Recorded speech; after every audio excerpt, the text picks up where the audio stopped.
Good morning. John Gilkison, Aerostealth here. It is Tuesday, May 31st, 2022, and I had another video I needed to shoot on the one-year ownership records I have of our 2019 Chevrolet Bolt. We bought the car on May 29th, 2021, and I keep records on the kilowatt hours and the miles traveled and everything for both local driving and trips, and so I have a breakdown of that data. Now, we owned the car for several months with the original battery, which is a 60 kilowatt hour battery, and the car was under recall, and finally in about mid-February we got the new battery, which is a 66 kilowatt hour battery, installed in the vehicle.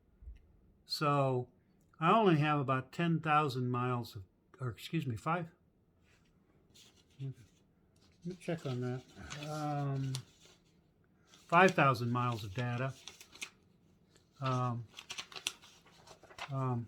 with the new battery pack, and I got about 13,000 miles with the original battery. So, and also when we got the new battery installed, we got into the shoulder season, so where I didn't need air conditioning or AC for a month or two, and then so the efficiency with the new battery, those numbers look better, but I really don't have comparables, so we're just going to go with the data I got. You just need to take it with a grain of salt, but I think there is, of course, there's probably is an efficiency improvement with the new battery pack simply because it is new, but it's not as great as it looks. So here's the particulars. With the 60 kilowatt hour battery pack, we ended up driving locally a total of 12,500 miles, and we used 3,340 kilowatt hours, which is the equivalent of 99 gallons of gasoline, and it cost us $390, and we averaged 126.4 miles per gallon. Now, we took one trip, which was to Phoenix, and trips kind of skew the data because at home I pay 12 cents a kilowatt hour for electricity, but when I'm on the road I pay 31. So that makes the numbers look worse than the local driving.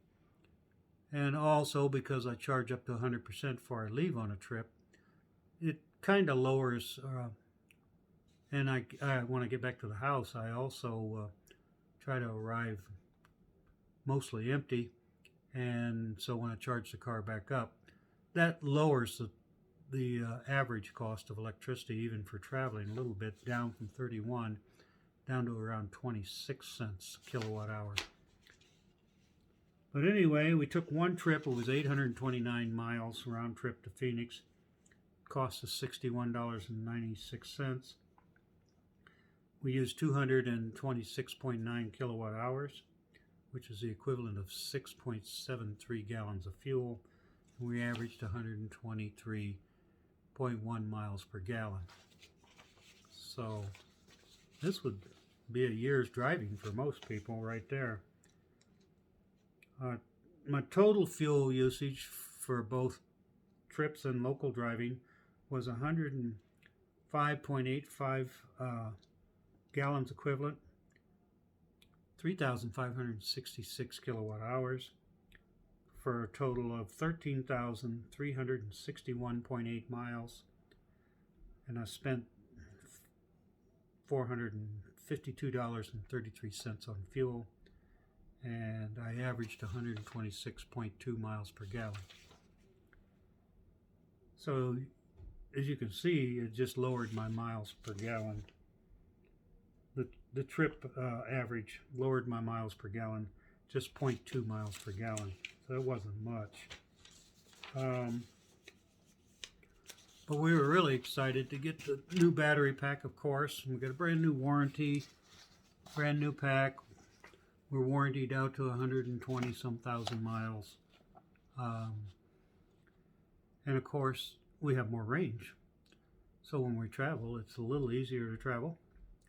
The summaries for that, for local driving, was 2,531 miles, 633.9 kilowatt hours, cost me $76.04, and I used the equivalent of 18.81 gallons of fuel equivalent, and we averaged 134.6 miles per gallon. And this is what I'm talking about. I don't think there's any way that the new battery is 6% more efficient than the original battery. But I could be wrong about that. But what I really need is comparable data from right now to February of next year. And I'm going to do that, but I won't, of course, have any report to do on that until February of 2023. So anyway, I took a lot more trips with a new battery, and so that really skewed some of my averages. We traveled a total of 2,092 miles with a brand new battery pack and 3 separate trips.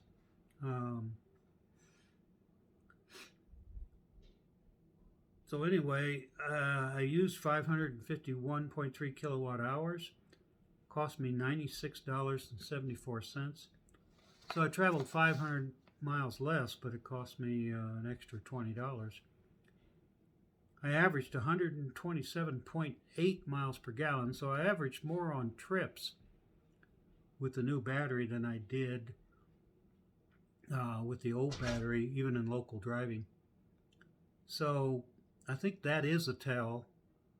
We're over 1 mile per gallon better with a new battery, and I think the trip average is the real tell here.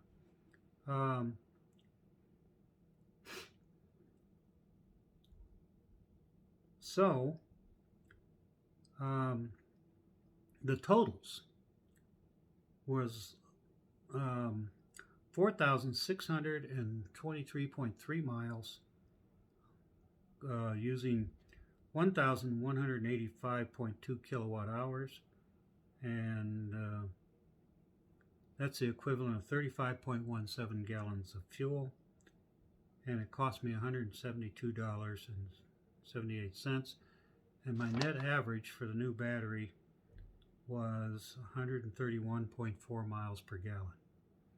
So that's pretty good.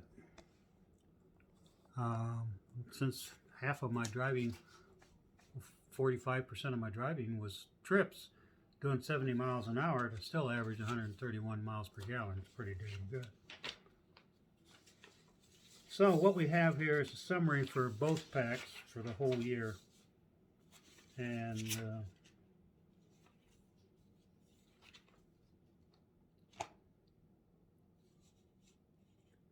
I'm just going to give you the totals.